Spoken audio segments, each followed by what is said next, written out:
Alright, welcome back to 1822 MC Adventures and More. My name is Pete and this is my shop. I want to give you a quick update on my bug out bike. I went ahead and I replaced my front tire, and that went real smooth.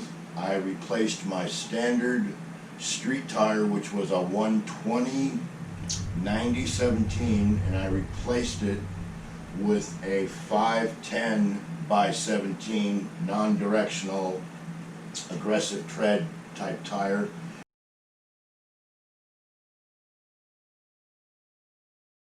And it's a Shinko SR244.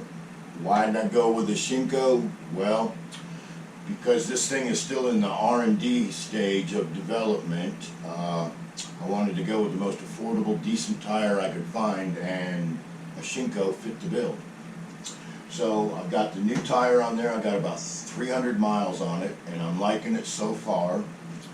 And then, of course, I changed the oil of the front end, and what I went with was some Lucas synthetic 15 weight. Very happy with that. Very happy with that. Much better ride. The standard OEM Honda oil is about a 7 weight or so. So it was a real spongy ride. It was great on the highway. As soon as you get off the highway, that spongy ride sucks. And then I got my gaiters on here because I took the dust covers off. I don't like them, don't want them on there, not for an adventure bike. Doesn't look right. Plus, the reason I had to take them off is my 3-inch extensions are still on back order. And what those will consist of is right up here, I will be taking my nut off. This is the cap to the tube. So I'll take that off, and then I'll screw in this new one that's about 3.5 inches long. I'm going to screw it into the top of that, and then I'm going to loosen up my pinch bolts. I'm going to slide the front end down 3 inches. And then what that's going to do for me is it's going to kick this wheel here about 1.25 inches out, which is okay with me, and then it's going to raise the bike about 2 2/3 inches. So basically that 3-inch extension on my fork tube is kind of like a lift kit, if that makes sense to everybody. So I'll be getting about 2 inches more ground clearance on the front here. And like I said, the conversion of the tire, very happy with that. Stiffer oil, very happy with that. Gaiters, liking it. Back ordered extensions, not liking that. But because of the scamdemic, unless it's on the man's shelf or in their warehouse, I guess that's the new excuse. Oh, well, gee whiz, because of the scamdemic, we're behind, we're this, we're that, blah, blah, blah, blah. Our comrade governor, not that I would drop any names, Comrade Cooper, governor's making people stay at home. Who the fuck ever thought someone would ever be considered non-essential? Fuck you to every Democratic governor out there. Actually, 2 fuck yous. To have the audacity to call someone non-essential. If anyone is non-essential in this scandemic, it's these Democratic scumbag communist governors and mayors that are locking innocent people up for doing nothing more than trying to survive and pay their bills. Whoa! Let me slam on the brakes. I was talking about my bug out bike. Man, before I get carried away. Let's move to the back of the bike real quick.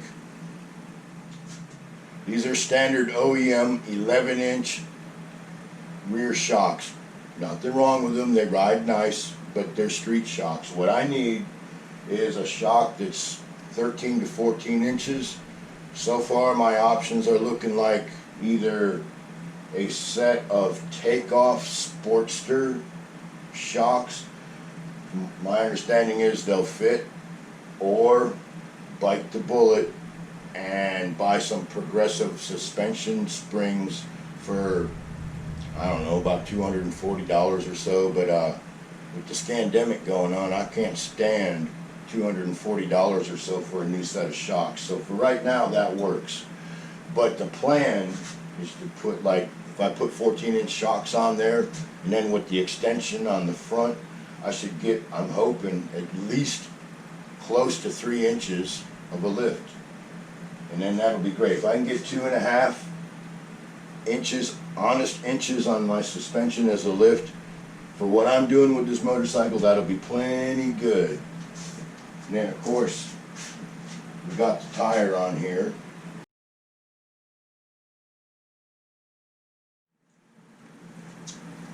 Alright, and today's tech question and tip: when you buy a new inner tube, why does it come with 2 nuts and a washer? Anyone? Anyone out there? Nobody besides Carl wants to answer? Alright, Carl, enlighten us. Why do you have 2 nuts in a new inner tube box? What was that? Come again?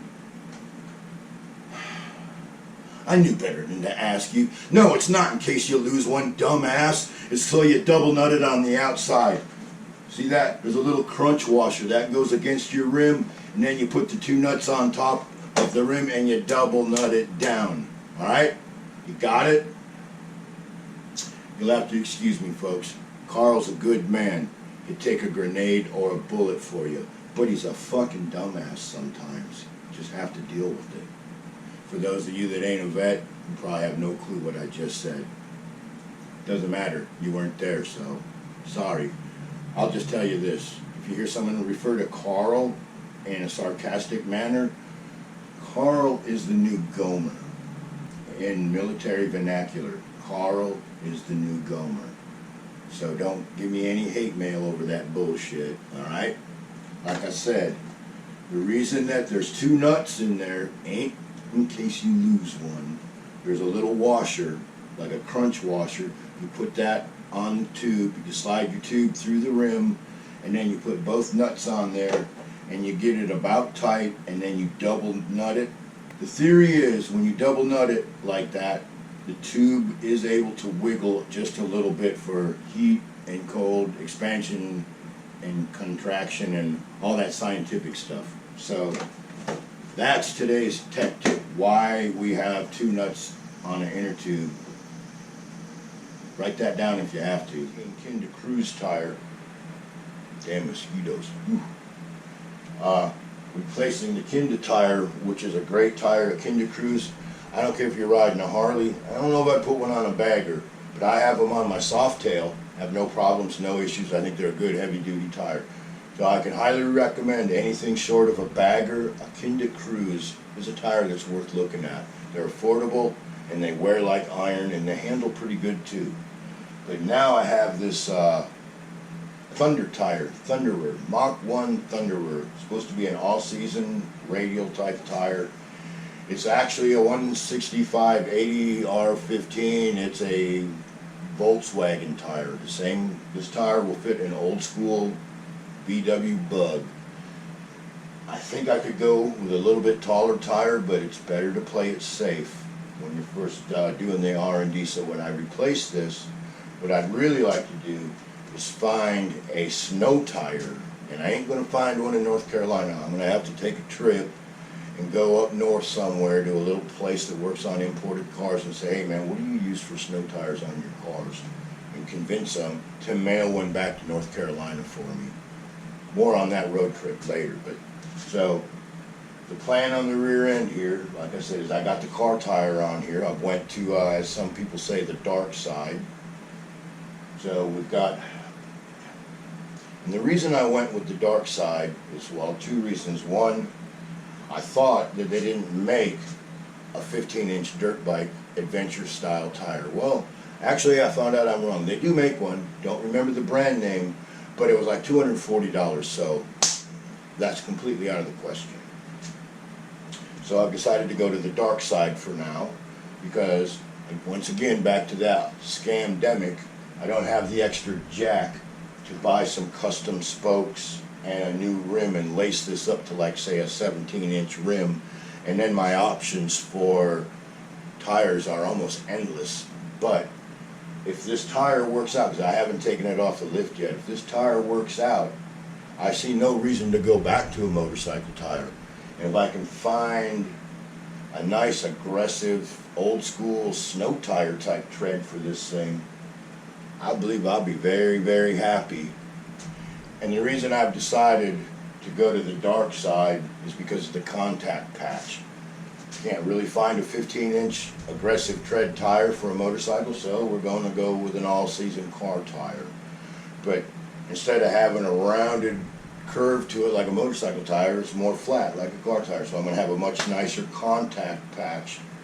And I ain't riding it on the freeway, so if we're going out off-road, going on dirt roads, going down goat trails and whatnot, I think I'm going to be pretty happy with this. Plus, because it is in fact a car tire, I'll have a much heavier payload that I can put on the motorcycle once I get the extra shocks on there and all that good stuff. There should be no worries about packing 150 pounds worth of gear if I choose. And if I go somewhere for an extended period of time between water and food and gear, I might need that extra. So let's go back to the front of the bike. Alright, so I got the tire taken care of. I've got the front end semi taken care of. Extensions are back ordered. Nothing I can do about that. Thank you, Comrade Cooper and all you other Democratic communist governors that are locking us all down for no crime whatsoever. Anyways. Extensions on back order.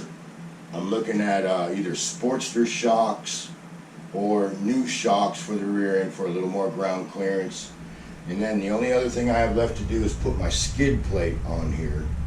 And what I'm going to do with that is I am going to drill probably 4 holes into the frame, probably like 1/4-inch studs, put them in there, and then I'm going to cut my plate. I'm going to put it in there. It's going to have a slight bend come up here to protect the bottom of my radiator. And then I'll simply bolt it on there, and then that way, if I ever need to service my water pump or for oil changes to get to the oil filter and the drain plug and whatnot, I'll drop 4 bolts, boom, the skid plate drops down, and everything's good in the hood, right?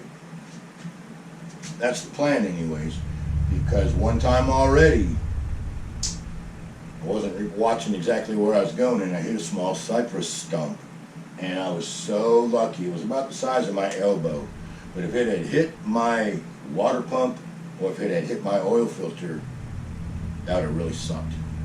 Really sucked. I'd have been calling a tow truck, I'd have been calling a friend, I'd have been calling someone. You can believe that. So with that being said, am I happy so far? Absolutely. When I get the rest of this stuff done, I'll give you an update and a final synopsis on my adventure bike. Alright, so with that being said, I hope you enjoyed the update. As I do more, I'll update you again. Why did I go with this bike as an adventure bike versus buying one? Well, I answered my own question right there, didn't I? Buying one. Why would I do that? This motorcycle is paid for. It's a Honda. It's a V-twin, water-cooled, 1 carburetor, shaft drive. What's not to like about that, right? And yes, it is a street bike, but with a few more modifications, the suspension will be raised and stiffened, and I'll have the proper tires for going off-road, and I'll be able to cruise to the woods, and then I can get off-road, and I'll be able to take my bike, which is a street bike, safely down the trail. So even though it's a street bike, after the conversion is completed, I will have a motorcycle that not only can I take in the woods, I can cruise it a couple 100 miles to the woods. And so with that being said, thanks for watching. I hope you got something out of it. I hope I've inspired you to do something. And don't forget, probably the best way to not get sick these days is wash your hands, go outside, get some fresh air. They've already said more than once, if you've been paying attention, sunlight, ultraviolet light, any kind of UV light, if I'm not mistaken. Basically, just go the fuck outside and don't be scared. Tell your governors and your mayors to suck a fucking dick. This shit's gotta stop. It's fucking stupid. The more they keep talking about, oh, there's more people getting sick. Yeah, they're doing more testing. I don't give a fuck about the people getting sick. Let's hear about the people dying. As more people are getting tested and testing positive, what's going on? Less and less people are dying, right? Do your research. Turn your fucking TV off. Do some real research. Go to the government's own website. I know that's an oxymoron to be trusting the government, but their numbers are there. They do change the website. They're starting to fudge and cheat the numbers a little bit. But if you go by their very own rules and numbers, you'll see this is bullshit. This is all about, well, we all know what it's about, don't we? Guaranteed. No matter who wins the election, November 5th, this here corona corruption, guarantee you, it's going to go away.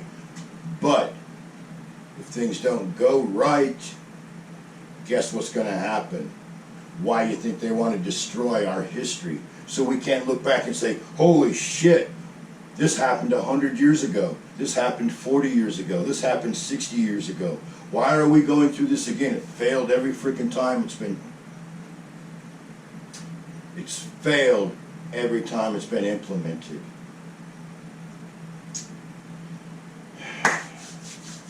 I'm going to stop. We don't need to go down that road today. Like I said, I'm truly enjoying this bike. And as anyone knows that knows me, I don't follow the crowd. I do things my own way.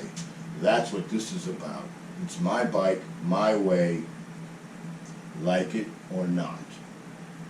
Have a great day. Keep your powder dry and keep your head on a swivel. Alright, well, that wraps up another episode of 1822 MC Adventures and More. I hope you enjoyed the show. I hope you got something out of it. If you did, don't forget to do the YouTube thing, you know, thumbs up, like, subscribe, comment, all that good stuff. And there's 3 things I want you to remember. 1, never leave more than your tire tracks. 2, when you're out in the woods or in the park or wherever you're at, pick up after yourself. If someone else was inconsiderate enough to leave their mess, as much as it sucks, do the right thing, pick up after them. And 3, remember this, nobody likes a fucking snitch. So with that being said, what do you say we ride on out of here?